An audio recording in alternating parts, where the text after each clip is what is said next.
Well, everyone, there is another iPhone that is very soon, probably in my opinion, going to be discontinued sooner than later. Now, this can go a few different ways. Typically what Apple does is that when they go ahead and drop a new iPhone, in this case like an iPhone 14, they will go ahead and discontinue some of the older ones like the iPhone 13, 12, 11, 12, 13 Pros, 12 Pros. They'll go ahead and discontinue some phones, but they typically keep a reoccurring device list kind of in the back end. That way, when these new iPhones come out, they can pretty much still have older iPhones that people can buy in the brand new market. That way they can just, get people who are planning on not spending $1,000.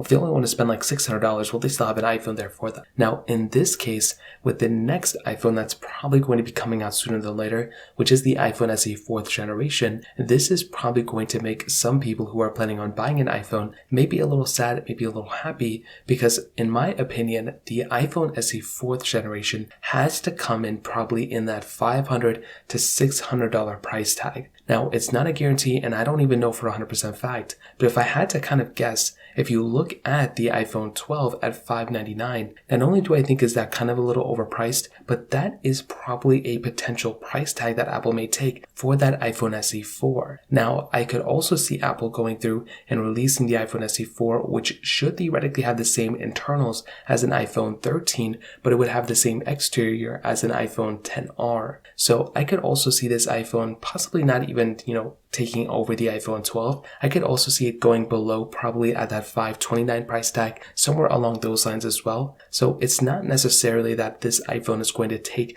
that specific price tag at that point. So it kind of comes in two different things. One, if the iPhone SE 4 comes out, and if it is at that $500 to $549 price tag, well then all of the other iPhones are going to stay intact, and realistically speaking, none of those other iPhones are going to be impacted by this iPhone. No iPhone prices are going to come, down.